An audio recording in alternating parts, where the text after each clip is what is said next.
Dan cast women marvelously.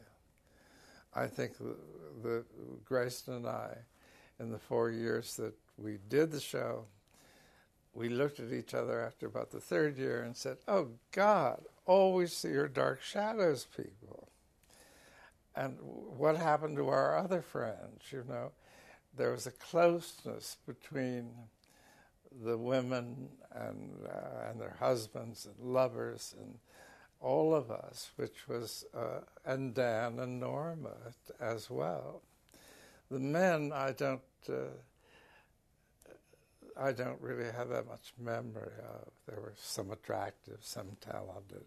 David Selby certainly was a very talented man.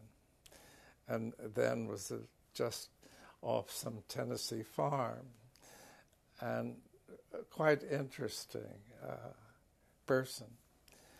And Dan discovered Kate Jackson long before Charlie's Angels. She had the first job after she got out of drama school.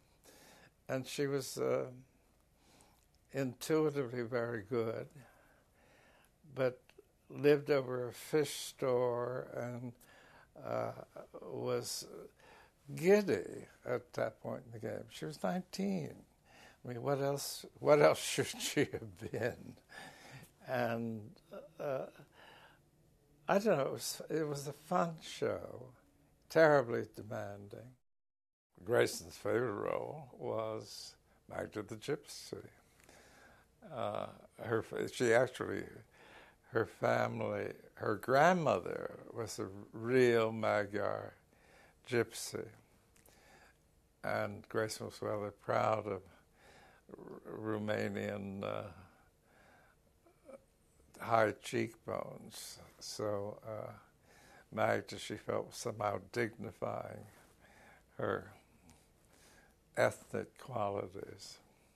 Roger Davis was then married to Jacqueline Smith, who was auditioned. We were hunting a replacement for Alexandra Moltke, and as the lead, and so Dan immediately thought Jacqueline Smith was so beautiful and we must have her, but he didn't like her readings, and so we never hired her. And she went on to stardom in Charlie's Angels and in other movies of the week, and had her own clothing line. Now, I have originally become friends again with the original heroine of the series, Alexandra von Moltke, who left acting after Dark Shadows and who was quite beautiful and terribly, terribly innocent. She was a society girl who Dan had the sense to hire as soon as she got out of finishing school. And she was enchanting as the heroine. And now at, I'm not going to say what her age is, but she's equally enchanting and terribly happy and not sorry at all to have given up acting. And I said to her the last time I saw her, "I'm terribly afraid that I ruined your acting career by writing those terrible lines for you." And she said, "No, I loved the lines, I loved you, I hated acting." So I thought, well, that is a very good reason not to go on. But she's quite beautiful now.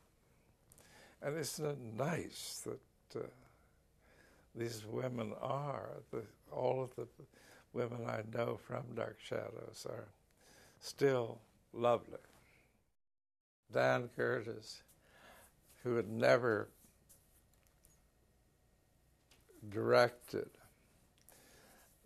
the first Dark Shadows movie, which Gordon and I wrote, and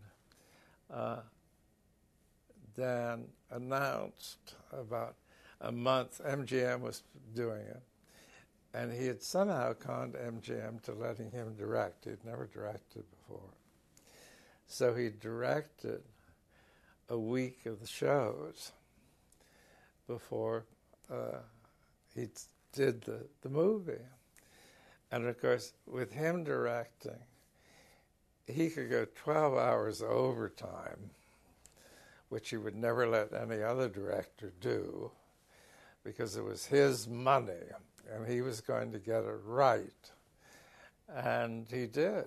And he walked in the movie set the first day of shooting at the Jay Gould estate in Tarrytown.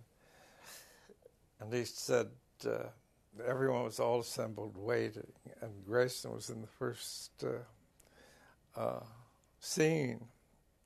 And he looked around at the cameraman, and he said, well, shoot.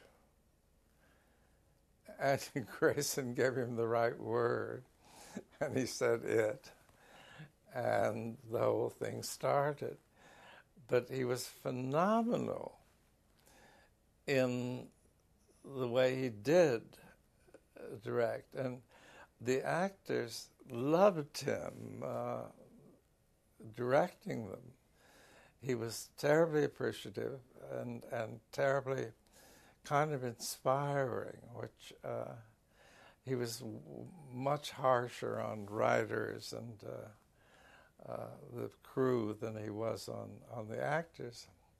And I once asked him why, and he said, Sam, there's only two things I cannot do, and one of them is write music.